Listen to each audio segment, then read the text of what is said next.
ધોરણ 11 chemistry unit 12 કાર્બનિક રસાયણ વિજ્ઞાન. આમ જોઈએ તો કેમેસ્ટ્રીની મેઇન 3 શાખા: ફિઝિકલ કેમેસ્ટ્રી, ઇનઓર્ગેનિક કેમેસ્ટ્રી અને ઓર્ગેનિક કેમેસ્ટ્રી. સૌથી જે કહેવાય ને મોટી શાખા કાર્બનિક રસાયણ વિજ્ઞાન. આ એટલા માટે ઇમ્પોર્ટન્ટ છે, ચેપ્ટર 12 અને 13, 12 અને 13 બે રીતે ઇમ્પોર્ટન્ટ છે. એક, આપણે સજીવ છીએ અને આ જે સજીવ છે ને એમાંથી જ આ ઉત્પન્ન થયેલું છે કાર્બનિક રસાયણ વિજ્ઞાન. એટલે આપણી દેહ ધાર્મિક ક્રિયાઓ માટે તો ઇમ્પોર્ટન્ટ છે જ. બીજું ઇમ્પોર્ટન્ટ છે તમારા મેરિટ માટે. 12th સ્ટાન્ડર્ડમાં લગભગ 25 થી 30% ભાગ એ ઓર્ગેનિકનો છે. એટલે જો 11મા ધોરણમાં 12 અને 13 યુનિટ કમ્પ્લીટલી એની ફંડામેન્ટલ ક્લિયર સાથે જો તૈયાર કરી દીધા તો અત્યારથી કહી દઉં છું કે ઓર્ગેનિક જ્યારે 12થમાં તમે શીખશો તો લગભગ 30-40% તમારું કામ પૂરું, અત્યારથી જ પૂરું. હા, ખાલી મેઇન બીજા સિદ્ધાંતો જ તમારે શીખવાના, બાકી એના આઈયુપીએસસી નામ, ફોર્મ્યુલા અને કાર્બનિક સંયોજનની જે વિવિધ પ્રક્રિયાઓ છે, પ્રકાર, એ બધું જ અહીંયા તમે લગભગ શીખી જશો. બહુ જ ઇમ્પોર્ટન્ટ છે, બરાબર. 11th કરતાં પણ 12th માટે ખૂબ ઇમ્પોર્ટન્ટ છે. અને એવું કહેવાય કે ઓર્ગેનિકમાં આપણે 11thમાં જે શીખવાના છે ને એ કહેવાય કે કક્કો બારાખડી છે. એની પ્રોપર લેંગ્વેજ 12thમાં શીખશો. એટલે બેઝિક છે, બહુ જ ઇમ્પોર્ટન્ટ છે. એક પણ લેક્ચર મિસ ના કરતા, એક પણ પોઈન્ટ મિસ ના કરતા, એનસીઈઆરટીની બુક પ્રમાણે ટોટલી તમારે એને તૈયાર કરવાનું છે. તો આપણે શરૂ કરીએ. કાર્બનિક રસાયણ વિજ્ઞાન. નામ જ છે કાર્બનિક, એટલે કે કાર્બનની એન્ટ્રી અહીંયા હશે. હવે કાર્બન જે છે એ કાર્બન એક અદ્વિતીય ગુણધર્મ ધરાવે છે. આપણે પી વિભાગમાં શીખ્યા, 14મા સમૂહમાં પહેલું તત્વ. યાદ કરો કયો અદ્વિતીય ગુણધર્મ ધરાવે છે, જે બીજા આવર્તમાં, એટલે આ બીજા કોઈ પણ આવર્ત કોષ્ટકમાં કોઈ તત્વ આવો ગુણધર્મ ધરાવતું નથી. કયો ગુણધર્મ છે? યસ,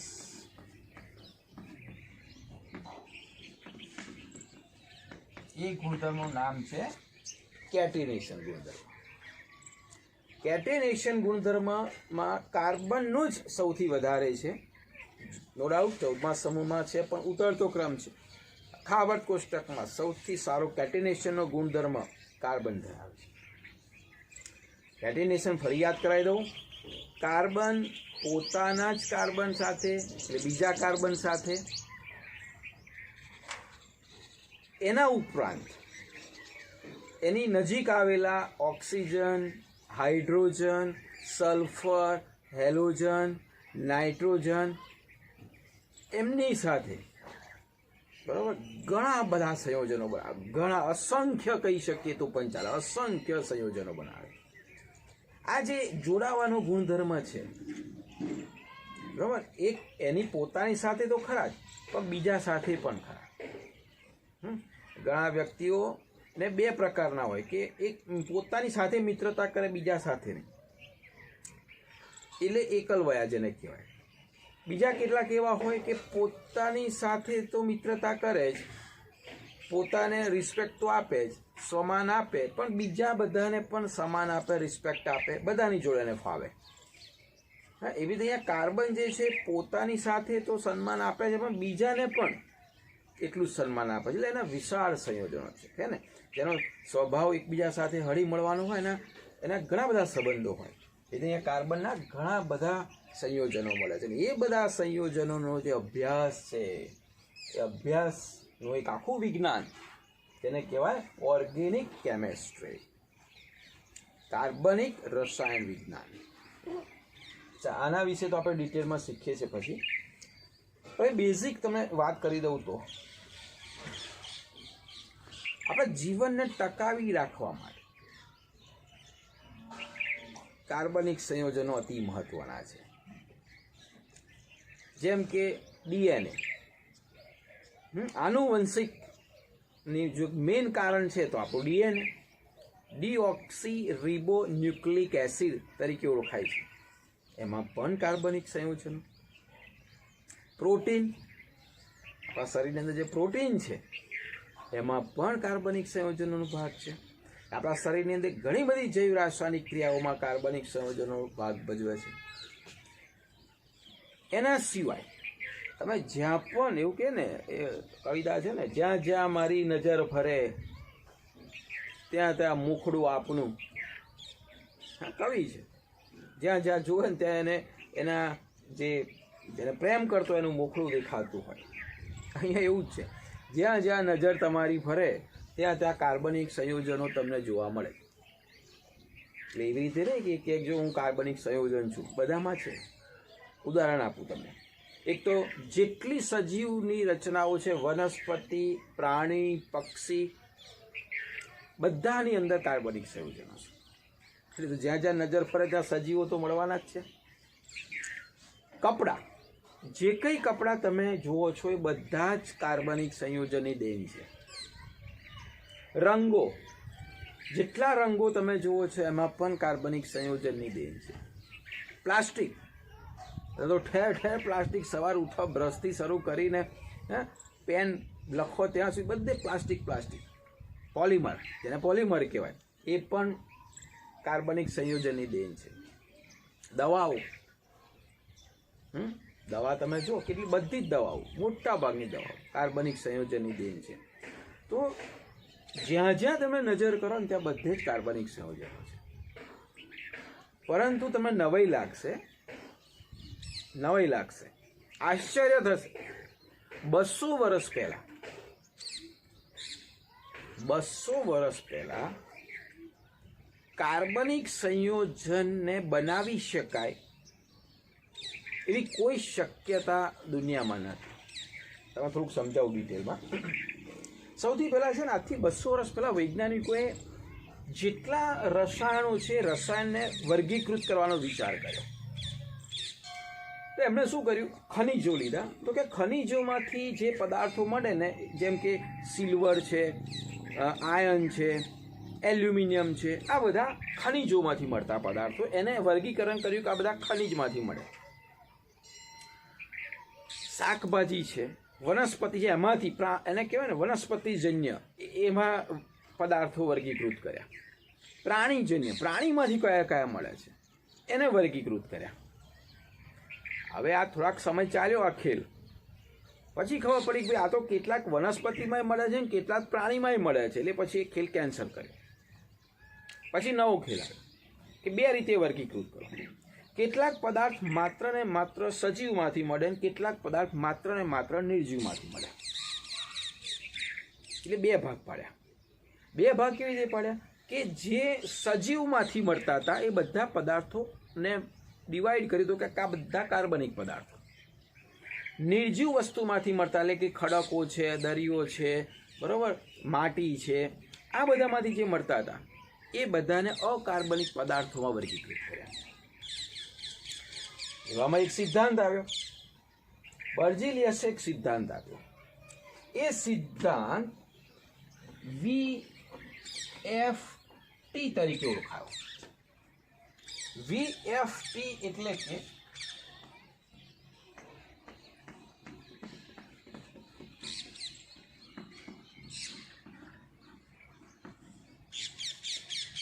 વાઇટલ ફોર્સ, એટલે કે જૈવ શક્તિ.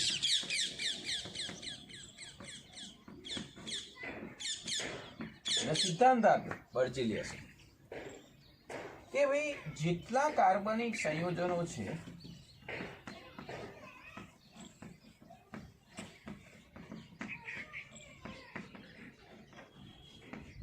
એ બધા જૈવ શક્તિથી જ ઉત્પન્ન થાય છે. કારણ કે સજીવોમાં જ જોવા મળ્યા, નિર્જીવ પદાર્થમાં કાર્બનિક સંયોજનો ના મળ્યા. તો સજીવમાંથી જોવા મળ્યા એટલે એમણે એવું જોયું કે ભાઈ વનસ્પતિ છે, પ્રાણી છે, એમાં જ આ પદાર્થો જોવા મળે છે. બરાબર, પથ્થરો ખડકોમાંથી આ જોવા મળતા નથી, ખનિજોમાં જોવા મળતા નથી. તો એમને એવું કહ્યું કે આ જૈવ શક્તિ એટલે વાઇટલ ફોર્સ દ્વારા જ ઉત્પન્ન થાય. મનુષ્ય પ્રયોગશાળામાં એને ઉત્પન્ન કરી શકે નહીં, આર્ટિફિશિયલ તરીકે એને ઉત્પન્ન ના કરી શકાય, એને બનાવી ના શકાય. એ કુદરતી રીતે સજીવ હોય, જે જૈવ શક્તિ કહેવાય, વાઇટલ ફોર્સ છે, એ અંદર જે જીવ કહેવાય એ જીવ એને બનાવે. એટલે બોડીમાં બને બધા. ડીએનએ તો કે બોડીમાં બને, બહાર ના બનાવી શકાય. હા, એવી રીતે પ્રોટીન તો કે અંદર જ બને. તો એમને એવું કહ્યું કે જૈવ શક્તિ દ્વારા કાર્બનિક સંયોજનો બનાવી શકાય. એ થિયરી VFT તરીકે ઓળખાય, વાઇટલ ફોર્સ થિયરી તરીકે ઓળખાય. આ ઘણા સમય ચાલ્યું. વળાંક ક્યાં આવ્યો? 1828 વો લહેર આવી. એફ વોહલર, એક એવી લહેર આવી કે આ માન્યતા ફેરવી નાખી. એનું નામ છે એફ વોહલર. એફ વોહલરે દુનિયામાં સૌ પ્રથમ 1828માં આ જે જૈવ શક્તિનો સિદ્ધાંત હતો એને ખોટો પાડ્યો કે ભાઈ જૈવ જીવ જ બનાવી શકે એવું નહીં, મનુષ્ય એને આર્ટિફિશિયલ રીતે પ્રયોગશાળામાં પણ બનાવી શકાય. ત્યાં સુધી દુનિયાને ખબર જ નહીં કે ઓર્ગેનિક પદાર્થ આપણે પોતે પણ બનાવી શકીએ. અને સૌ પ્રથમ જે ઓર્ગેનિક બન્યો એ પદાર્થનું નામ છે યુરિયા. કેવી રીતે બનાવ્યો? NH4CNO. આનું નામ છે એમોનિયમ સાયનેટ.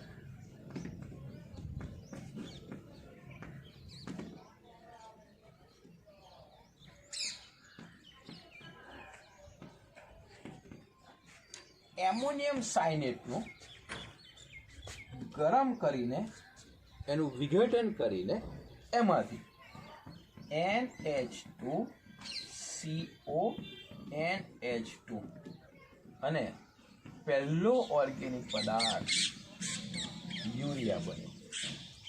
આ પોતે અકાર્બનિક છે,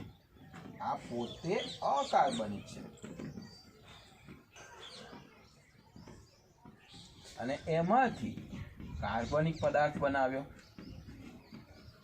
અને અહીંયાથી શરૂઆત થઈ.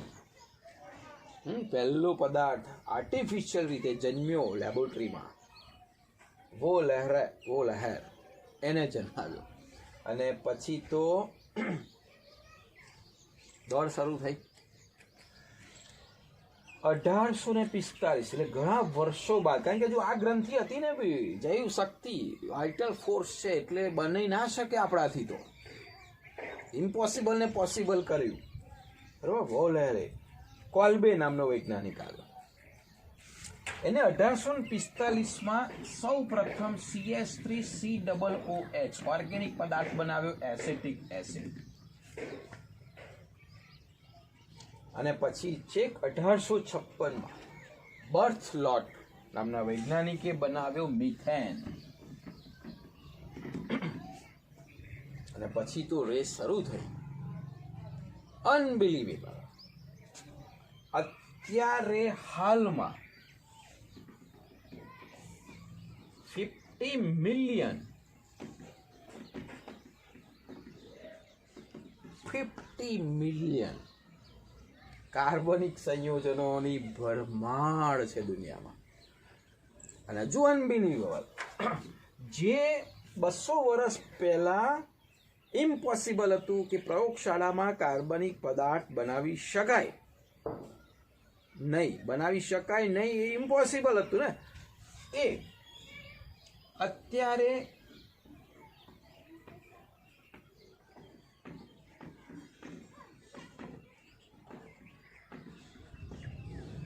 ચાલીસ 40,000 નવા ઓર્ગેનિક પદાર્થ દર વર્ષે બની રહ્યા છે. જો મનુષ્ય કાળા માથાનો માનવી શું ના કરી શકે, ચમત્કાર કરી શકે છે. જે આખી જૈવ શક્તિની જે રચના હતી એને ટોટલી એને પોતાની જાતે જે એક પદાર્થ નહોતો બનાવી શકતો, એક પદાર્થની જગ્યાએ 50 મિલિયન ઓર્ગેનિક સંયોજનો છે અત્યારે, અને દર વર્ષે એમાં 40,000ની આજુબાજુ તો ઉમેરાય છે. એટલા નવા ઓર્ગેનિક પદાર્થો બનતા જાય છે, નવા. તમે જુઓ ક્યાં જઈને પહોંચશે. અને એ હવે આપણે શીખવાનું છે કાર્બનિક રસાયણ વિજ્ઞાન, જે આ બધા સંયોજનની આપણને એક માહિતી આપે છે. અને જ્યાં પણ આપણે જોઈએ છીએ, તમે મોટાભાગે જે ઇન્ડસ્ટ્રીમાં જશો ત્યાં મોટાભાગે કાર્બનિક સંયોજનોની જ બનાવટ થતી હોય. રંગો છે, દવાઓ છે, કાપડ છે, પ્લાસ્ટિક છે, બરાબર. અને ડૉક્ટરી લાઇનમાં, મેડિકલમાં જશો ત્યાં પણ, કારણ કે સજીવો જ બનાવે છે અંદર કાર્બનિક પદાર્થો. તો એ આપણે કાર્બનિક પદાર્થો કેમ આટલા બધા બને છે એથી શરૂઆત કરીએ, અને પછી સ્ટેપ બાય સ્ટેપ આપણે એને ડિટેલમાં સમજતા જઈએ.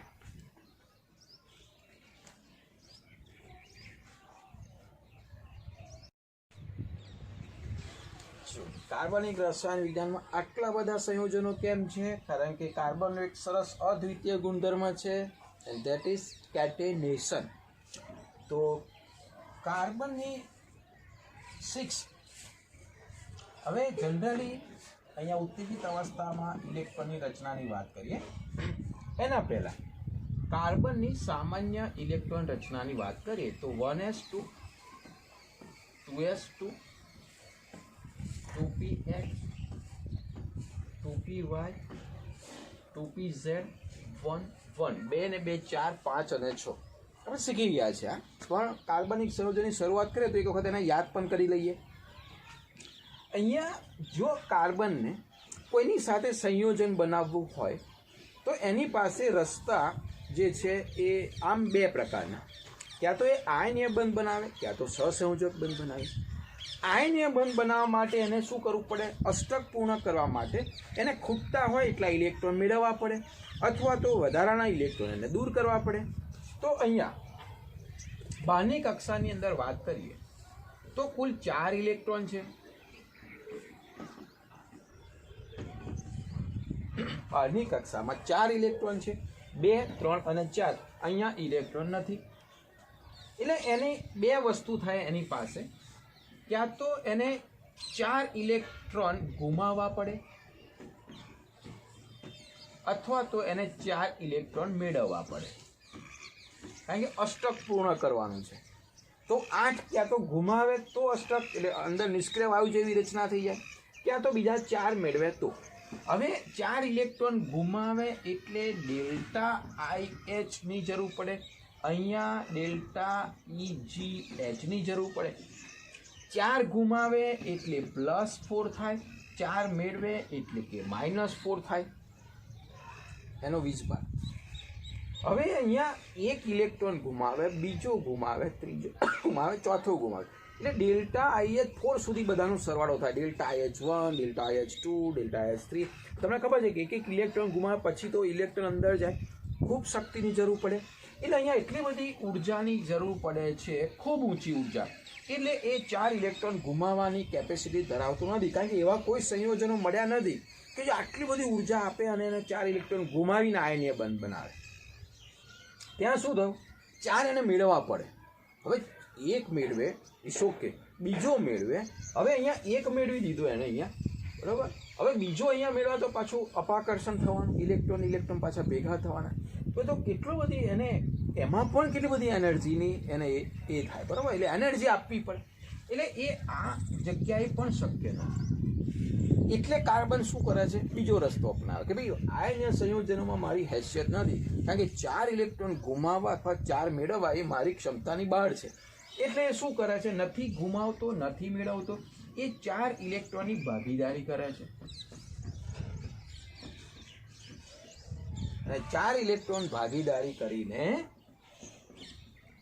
4 સહસંયોજક બંધ બનાવે, અને 4 સહસંયોજક બનાવે એને એની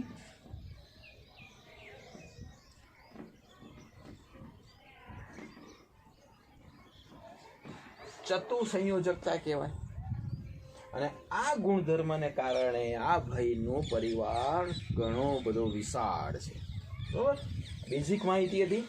હવે કેવી રીતે બનાવે છે એ જોઈએ.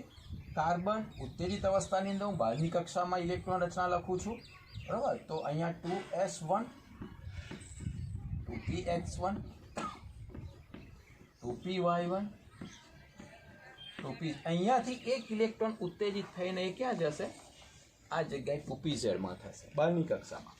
એટલે એની પાસે 1 2 3 ને 4 કક્ષકો અવેલેબલ હશે બંધ બનાવવા માટે. જરૂરી નથી. હવે બીજો એનો કેટેનેશનના ગુણધર્મ એક બહુ એ વસ્તુ ઇમ્પોર્ટન્ટ છે કે એ દ્વિબંધ ને ત્રિબંધ પણ બનાવી શકે છે.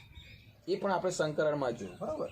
હવે અહીંયા ખરેખર 4 બંધ સરખા હોવા ના જોઈએ. આ 3 સરખા હોવો જોઈએ, આ જુદો હોવો જોઈએ, પરંતુ એવું બનતું નથી. એ આપણે એક પાઠમાં શીખ્યા આણ્વીય રચનાઓમાં કે અહીંયા 4 બંધ સરખા બને છે. કેમ એવું બને છે? કારણ કે આમની વચ્ચે થાય છે સંકરણ.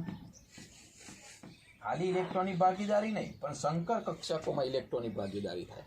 હવે જ્યારે સંકરણ થતું હોય ત્યારે સંકરણ આપણે એ પણ શીખ્યા કે સંકરણ છે એ 3 પ્રકારના અહીંયા થાય છે. એક સંકરણ થાય છે sp3, એક સંકરણ થાય છે sp2, એક સંકરણ થાય છે sp. ડિટેલમાં હજુ આ સંકરણ ખબર ના પડે તો આણ્વીય કક્ષક વાળો જે પાર્ટ છે એમાં આપણે મિથેન, ઇથેન, ઇથાઇન, બરાબર, ઇથિન આ બધું બનાવેલું છે. એમાં ફરી એક વખત એ ચેપ્ટરમાં એ જોઈ લેજો, કારણ કે બહુ જ જરૂરી છે. એ આવડશે તો આગળ તમને સ્ટેપ બાય સ્ટેપ ખ્યાલ આવશે. અને જો એ ક્લિયર હોય તો ટેન્શન નહીં. sp3 1s 3p તો sp3, 1s 2p sp2, 1s 1p sp. આપણે અહીંયા sp3 જે છે એમાં આપણે શીખ્યા આનો આકાર જે છે એ ચતુષ્ફલકીય છે.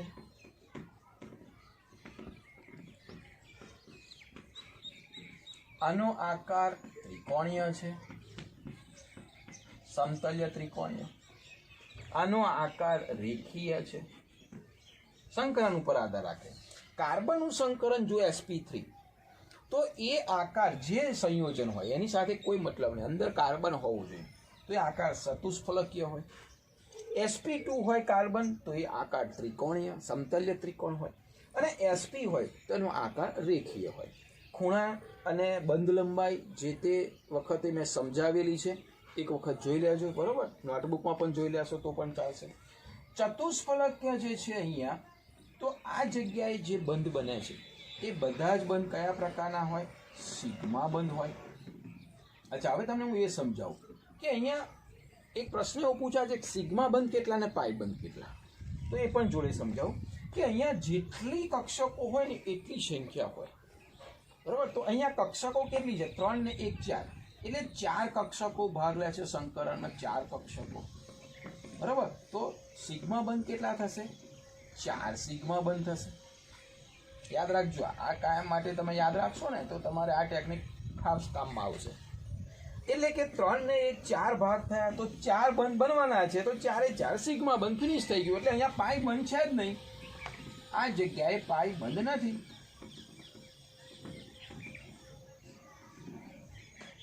અહીંયા જો, અહીંયા ત્રિકોણીય હોય ત્યારે 2 ને 1 3, એટલે કે 3 કક્ષકો ભાગ લે છે. જો તો સિગ્મા બંધ કેટલા ભાઈ? 3 સિગ્મા બંધ. તો હવે ચોથું જે રહ્યો, બરાબર, એક કક્ષક ભાગ લેતી નથી. જો તો જે ભાગ નથી લેતી ને ભાઈ એ પાઈ બંધ. તો 1 પાઈ બંધ. આપણે એવી રીતે જેટલી કક્ષકો ભાગ લે એટલા સિગ્મા, બાકી નથી લેતી એ પાઈ બંધ. 4 બંધ થઈ ગયા. 3 ને 1 4 બંધ. ચલો અહીંયા જાતે બોલો કેટલી કક્ષકો ભાગ લે? 2 કક્ષકો. સિગ્મા બંધ કેટલા? 2 સિગ્મા. કેટલી ભાગ નથી લેતી ભાઈ? 2 કક્ષકો. પાઈ બંધ કેટલા? 2 પાઈ બંધ. ક્લિયર? એટલે આના ઉપરથી તમે નક્કી કરી શકશો કે કેટલા સિગ્મા બંધ છે અને કેટલા પાઈ બંધ. આકાર ક્લિયર. sp3 ચતુષ્ફલકીય, sp2 ત્રિકોણ, sp રેખીય, sp તો કેટલા સિગ્મા કેટલા પાઈ, sp2 કેટલા સિગ્મા કેટલા પાઈ, sp3. આ બધી જ એક બાબત તમારે સમજવી પડશે. આખું ચેપ્ટર અને આના પછીનું ચેપ્ટર ગોખવાનું બિલકુલ છે નહીં. Only understanding. કમ્પ્લીટલી સમજવાનું છે. જો ગોખવા બેસો તો આનો પાર નથી આવવાનો. કારણ કે આટલા બધા સંયોજનો છે. એની પદ્ધતિ ટેકનિક શીખી લેશો તો તમને ઓર્ગેનિકમાં કામમાં આવવાની છે. એ નાનામાં નાની બાબત પણ સમજવા પ્રયત્ન કરજો કે ભાઈ આ પાઈ બંધ કેવી રીતે બને, સિગ્મા બંધ કેવી રીતે બને. ઓલરેડી શંકરન જ્યારે સમજાવ્યું આણ્વીય રચનામાં એમઓ થિયરી યાદ કરો, વીબીટી થિયરી વાળા ચેપ્ટરની અંદર, ત્યારે આપણે ડિટેલમાં શીખ્યા છે. હું આશા રાખું ફરી એક વખત એ લેક્ચર જોઈ લેજો, કારણ કે આ સંકરણ ક્લિયર થશે તો જ તમને અહીંયા ઓર્ગેનિકમાં બહુ મજા આવશે. બહુ સિમ્પલ છે. Organic very easy. Physical inorganic કરતાં ઓર્ગેનિક સૌથી સહેલો ભાગ, પણ જો સમજ પડે તો. કારણ કે ગોખવાન નથી, ગોખવાન ના હોય એટલે મજા આવે. સમજીને જ્યારે કામ કરો તો બહુ મજા આવે. બરાબર? તો બહુ જ ઇમ્પોર્ટન્ટ ચેપ્ટર છે, એટલે એક એક બાબત સમજી લેજો.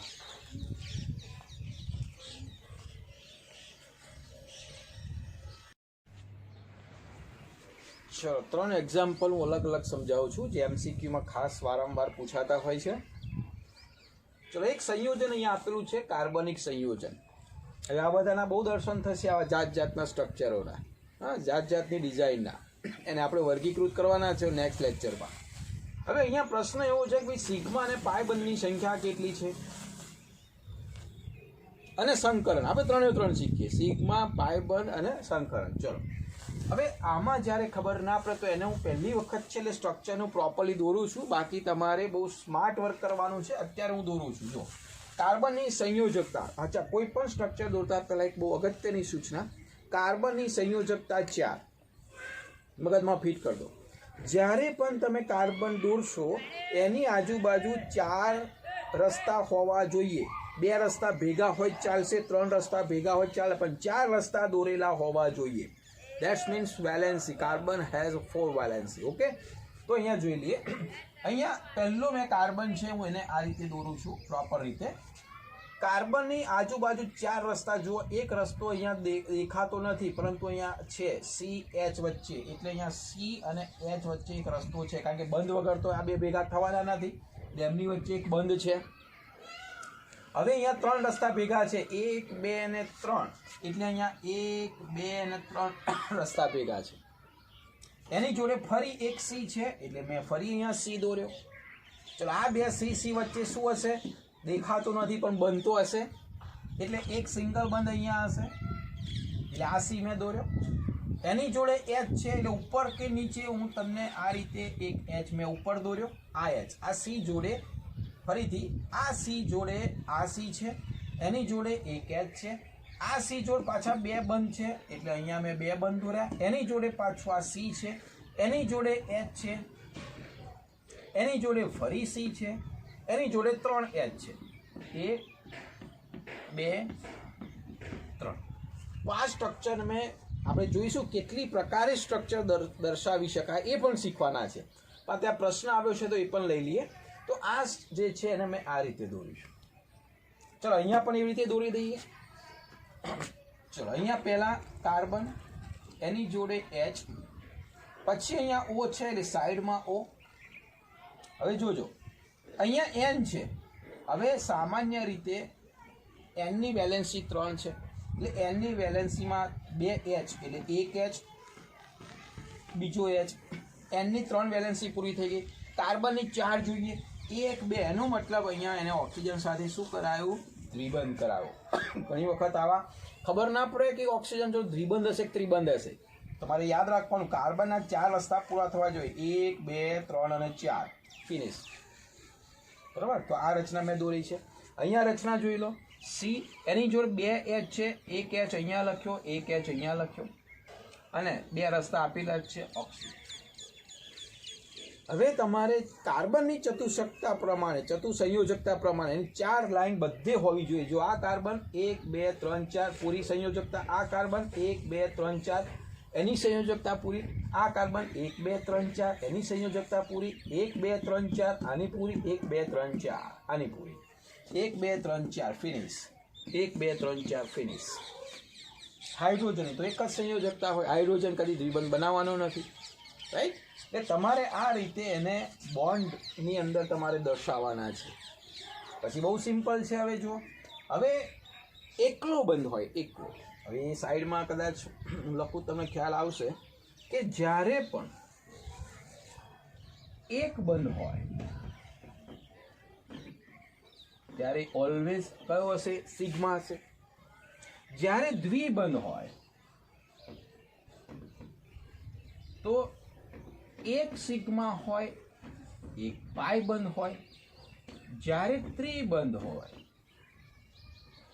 ત્યારે એક સિગ્મા હોય અને બે પાઈ બંધ હોય. આ તો ક્લિયર હશો જ તમે, બરોબર? ચલો જોઈ લઈએ. હવે બહુ સીધી વસ્તુ, બધા ચારે બાજુ સિગ્મા બંધ હોય તો સંકરણ કયું? sp3. બરાબર, એ પણ યાદ રાખીશું.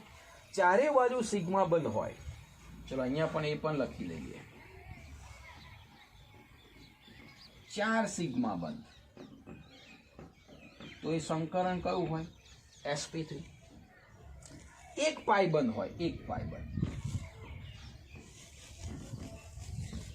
તો કયું હોય? sp2. બે પાઈ બંધ હોય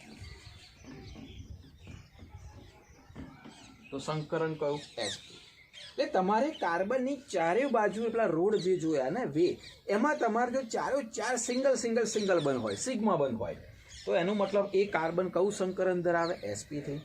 એક પાઈ બંધ જોવા મળતો એટલે કે દ્વિબંધ ક્યાંક જોવા મળતો હોય, કાર્બનની ચાર બાજુમાં કોઈ જગ્યાએ પાઈ બંધ એક હોય તો એને કહેવાય sp2. અને બે પાઈ, કાર્બનના 4 રસ્તા છે એમાંથી બે જગ્યાએ બે પાઈ બનતા હોય તો એ સંકરણ કયું હશે? sp. મગજમાં ફિટ કરી દેજો, આ બહુ જ ઇમ્પોર્ટન્ટ વસ્તુ છે MCQ માટે. ચલો અહીંયા જોઈ લઈએ. હવે અહીંયા કુલ સિગ્મા અને પાઈ બંધની વાત કરીએ તો સૌથી પહેલા જે સિગ્મા બંધ છે એ બે પ્રકારના હશે. એક સી ને એચ જોડે હશે, સી ને એચ જોડે. બીજા જે સિગ્મા હશે એ કાર્બન અને કાર્બન જોડે હશે. અને પાઈ બંધ જે છે, પાઈ બંધ એ કાર્બન અને કાર્બન જોડે પણ હોઈ શકે, કાર્બન ઓક્સિજન જોડે પણ હોઈ શકે, પણ અહીંયા બીજો કોઈ છે ને એટલે કાર્બન કાર્બન વચ્ચે. બરોબર? ચલો પછી અહીંયા આપણે કુલ સિગ્મા બંધ જોઈશું અને કુલ પાઈ બંધ જોઈએ. ચલો પહેલો પ્રશ્ન જોઈ લઈએ. હવે બહુ સીધી વસ્તુ છે, કાર્બન હાઇડ્રોજનના સિગ્મા બંધ ગણી નાખીએ, કારણ કે સિંગલ બંધ કાર્બન હાઇડ્રોજન ખાલી સિગ્મા બંધ જ બનાવે. જો આ કાર્બન હાઇડ્રોજન એટલે અહીંયા હું દર્શાવું છું આ સિગ્મા બંધ. કાર્બન હાઇડ્રોજન વચ્ચે આ પણ સિગ્મા બંધ, કાર્બન હાઇડ્રોજન વચ્ચે અહીંયા પણ સિગ્મા બંધ, કાર્બન હાઇડ્રોજન વચ્ચે અહીંયા પણ સિગ્મા બંધ, આ પણ સિગ્મા બંધ અને આ પણ સિગ્મા બંધ. ટૂંકમાં કાર્બન હાઇડ્રોજન વચ્ચે જ્યારે સિગ્મા બંધ પૂછે તો તમારે આ કશું દોરવાની જરૂર નથી, જેટલા હાઇડ્રોજન એટલા સિગ્મા બંધ. ચલો 1 2 3 4 5 6, તો આ સંખ્યા કેટલી થઈ ગઈ? 6. કેવી રીતે? અહીં ગણી નાખો. 1 2 3 ને 3 6, જેટલા હાઇડ્રોજન એટલા સિગ્મા બંધ. એટલે અહીંયા 6 સિગ્મા બંધ કયા? CH વચ્ચે.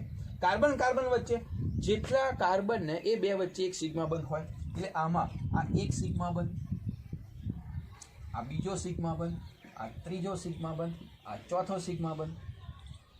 ટૂંકમાં જેટલા કાર્બન હશે 1 2 જેટલા કાર્બન હોય એની વચ્ચે છે. બરાબર? એટલે એક ઓછો ગણી નાખશો તોય ચાલશે. 1 2 3 4 ને 5, એટલે આપણા સિગ્મા બંધ કેટલા થાય? 1 2 3 અને 4. એટલે અહીંયા સિગ્મા બંધ કેટલા થાય? 4. ચલો પાઈ બંધ, તો પાઈ બંધ મેં તમને કહ્યું કે અહીંયા ત્રિબંધ હોય, 3 બંધ હોય તો 2 પાઈ, એટલે અહીંયા આ પણ પાઈ બંધ, આ પણ પાઈ બંધ, આ પાઈ બંધ, આટલા પાઈ બંધ છે. બરોબર? એટલે અહીંયા કાર્બન કાર્બન વચ્ચે પાઈ બંધ જે કેટલા થાય? અહીંયા 2 અને 1 3, એ 3 થયા. એ ટોટલી કેટલા થયા? 6 ને 4 10, એટલે ટોટલી સિગ્મા બંધ 10. પાઈ બંધ કેટલા થયા? 3. ક્લિયર? તો સિગ્મા પાઈ બંધ ગણતા આવડવું જોઈએ. બધા બંધ ગણી નાખો. 1 3 ને 1 4 5 6 7 8 9 10 11 12 ને 13. અહીંયા 13 બંધ થઈ જવા જોઈએ. એ કુલ બંધ કેટલા થયા? 13. જેમાં 3 પાઈ બંધ છે અને 10 સિગ્મા બંધ છે. બરાબર? જેવી રીતે આમાં પણ ગણતા આવડશે. સિગ્મા પાઈ બંધ ગણી નાખશો.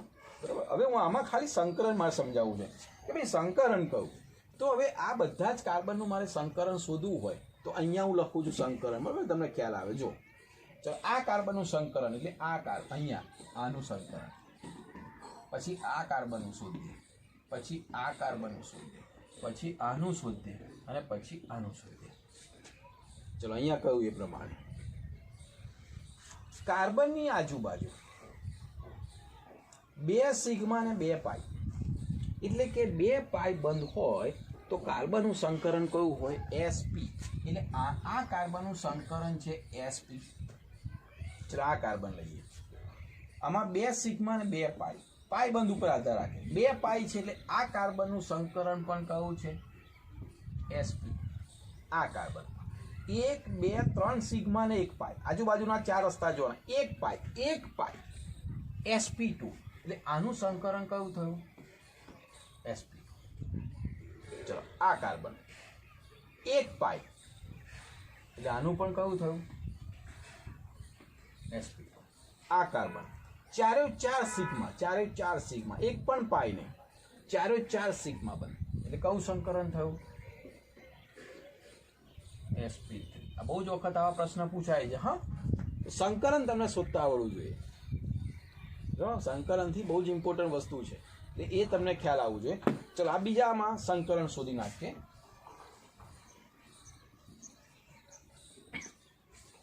ચલો અહીંયા સંકરણ શોધીએ. આ તો સ્ટ્રક્ચર દોરતા તો તમને ખ્યાલ આવી ગયો. હવે સિગ્મા પાઈ બંધ તમારી જાતે ગણી નાખજો. અહીંયા સંકરણ કયું છે? આ કાર્બન. તો અહીંયા જુઓ, સિગ્મા બંધ પાઈ બંધ 2 છે, એમાં 1 સિગ્મા ને 1 પાઈ, એટલે આ કાર્બનની આજુબાજુ 1 પાઈ બંધ છે, 1 પાઈ. તો 1 પાઈ હોય ત્યારે સંકરણ કયું થયું? sp2. એટલે આનું સંકરણ થયું sp2. ક્લિયર? અચ્છા, હવે અહીંયા આકારના સંકરણ, કારણ કે બંને પૂછે, જ્યારે એક જ કાર્બનની વાત કરી હોય ત્યારે આપણે આકાર પણ દર્શાવી શકીએ. ચલો આકાર હમણાં સમજાવું. કયું સંકરણ છે? જો સિગ્મા પાઈ, 1 પાઈ બંધ છે, 4 બંધમાં 1 પાઈ બંધ હોય, 1 પાઈ બંધ હોય એટલે કયું છે? sp2. એટલે આ કાર્બનનું સંકરણ sp2 હોય તો આની રચના કઈ હોય? તો કે છે આકાર કયો હોય? સમતલ્ય ત્રિકોણ. અને આનો આકાર સમતલ્ય ત્રિકોણ. H2C દ્વિબંધ નો આકાર, અણુનો આકાર. હવે સંકરણ ઉપર, હવે પેલું VSEPR સિદ્ધાંત ઉપર નથી જવાનું, હવે સંકરણ ઉપર તમે નક્કી કરશો કે એનો આકાર કયો છે. તેનો આકાર કયો છે? સમતલ્ય ત્રિકોણ. સંકરણ ખબર હોવી જોઈએ. સંકલન શાના ઉપરથી ખબર પડે? પાઈ બંધ ને સિગ્મા બંધની સંખ્યા ઉપરથી. એના ઉપરથી તમે આ 2 વસ્તુ કાયમ યાદ રાખી લો તો ગમે તેટલા બધા જ ઉદાહરણ તમને આવડશે. બરાબર? હવે ફરીથી ખાસ પ્રેક્ટિસ કરજો આની, કારણ કે આપણે એક પણ વસ્તુ શીખ્યા વગર આગળ નથી જવું. જ્યાં સુધી આ ના ખ્યાલ આવે ત્યાં સુધી આપણે આગળના કોઈ સ્ટેપમાં નહીં જઈએ. તો અહીંયા હોમવર્ક, જો આટલું ક્લિયર થઈ ગયું હશે, બરાબર, તો આજે ને આજે તમારે જે હોમવર્ક કરવાનું છે એમાં કોયડો 12.1, 12.2, 12.3, એમાં અધૂરી માહિતી હોય તો પણ સિગ્મા પાઈ બંધ તો બધે શોધવાના જ છે તમારે. અહીંયા શોધી નાખો કેટલા સિગ્મા કેટલા પાઈ, કેટલા સિગ્મા કેટલા પાઈ, દરેકનું સંકલન શોધી નાખો. બરાબર? સંકલન અને સિગ્મા પાઈ બંધની સંખ્યા તો આવડવી જ જોઈએ. સ્વાધ્યાય 12.1, 12.2, સ્વાધ્યાયમાં 12.1, 12.2 દાખલો. બરાબર? તો આજે આટલું હોમવર્ક કરી નાખો, આટલી વસ્તુઓ શોધી નાખો, પછી જોઈએ કેટલાને સાચું પડે છે અને કેટલાને ખોટું. ક્યાંય પણ તકલીફ પડે તો મને મેસેજ કરજો.